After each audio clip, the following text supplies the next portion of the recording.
It's Brian Preston, the money guy. All right. Kevin has a question. He says he totally just found us, which is awesome. He says we have great Welcome, stuff. So Kevin.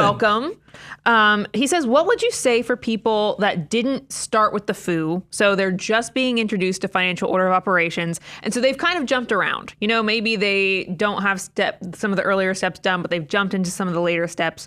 Do you go back and focus on previous steps and then continue with the FOO? Or how should he approach this as a new financial mutant? I mean, for sure, because think about what's the why on the financial order of operations, Bo, is that if you think about how the financial order of operation progresses, it's not too different when you take Financial Planning 101. They show you this pyramid of financial planning, and the bottom base foundation of your financial planning pyramid is risk assessment. Mm-hmm. So you'll notice when we're going through the first 4 steps of the financial order of operations, there's a really, we're walking that tightrope of making sure you're addressing risk, but also maximizing wealth building. That's why the employer matches step 2, because that's free money. 100% rate of return is just hard to beat and walk away from. But you notice it's coded around step 1 is just having enough money to cover your insurance deductibles. That's it, to keep your life out of the ditch.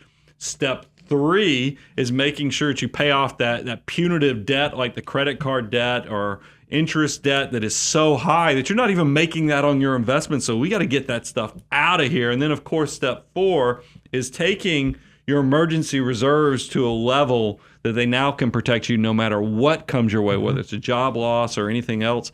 So if you look at your own financial life, and you did, because I think this is so common for Americans or anybody who comes in and starts making money.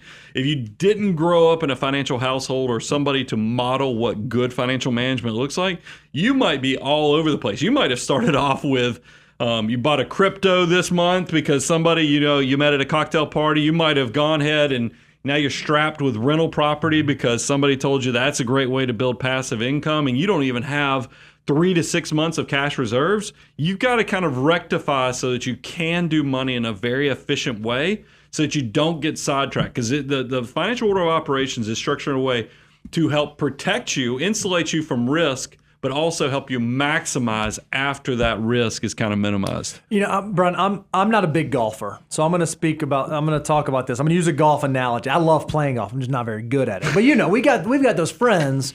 I have stories I could tell y'all. We'll go ahead and let him make the point. Like we have friends, right, who they start playing golf for the first time. I mean, they don't have like the pure swing, but they're effective, right? Like they can hack it and they can shoot and they can get down to where they shoot below 100 or they shoot bogey golf or they get even better than that.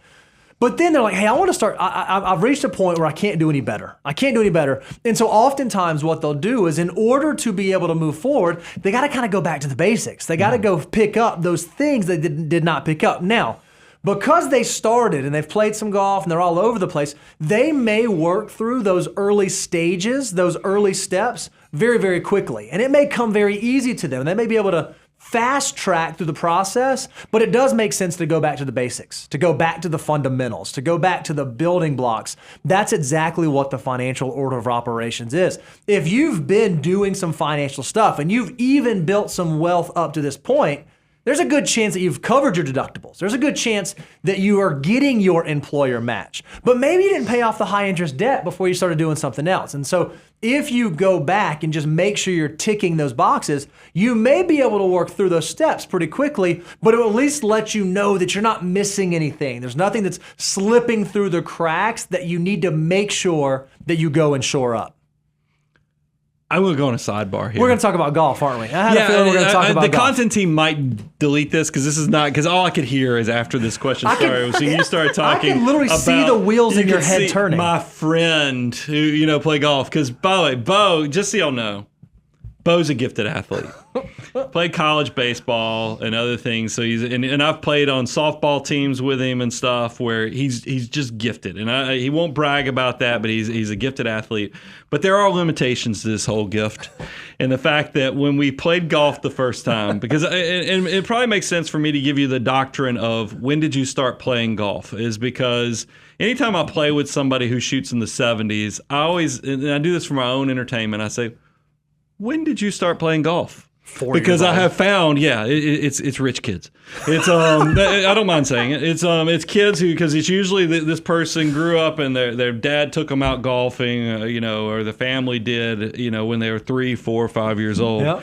Bo, unfortunately, grew up poor, so he didn't touch a golf club until he came out of, and it was in his college, professional life. But it still cracked me up because I think I was one of the first people you had played golf with, Bo. And I remember you made a statement to me. You said you weren't bragging. You were just like, I just trust in my physical abilities.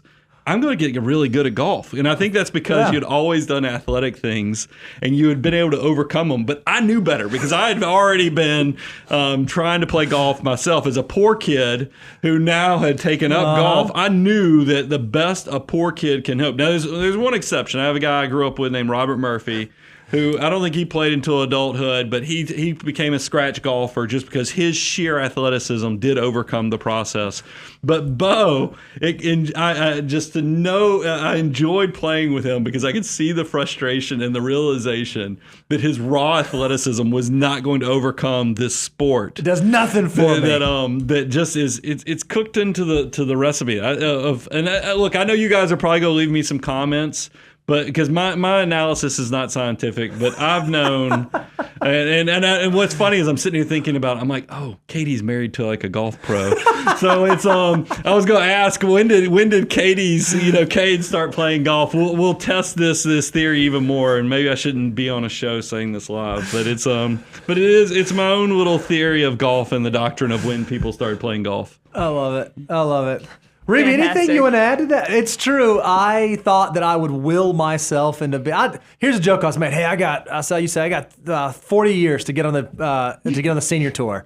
I don't think it's gonna happen. Well, you went because your wife had a relative who was really good at golf, yep. And it's to the point that he even got free golf clubs. Yeah, I think he played on something so that he was sponsored.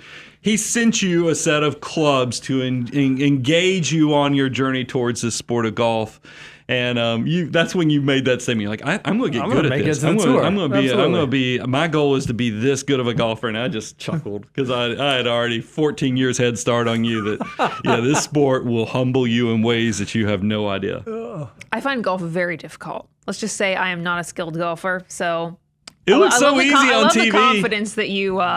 Yeah, all those guys on there that grew up in their country club communities and now they can hit the ball within this close. Yeah. But I love playing with them because people who are good at it, it is fascinating to watch them. And that ball flight when somebody who really hits, because it actually takes off. I mean, that thing might have an engine in it the way it's spinning. Whereas when I hit that ball, you're like, did that thing literally go up at a 90-degree angle? I mean, it's like up and down. I mean, it just is a completely different thing.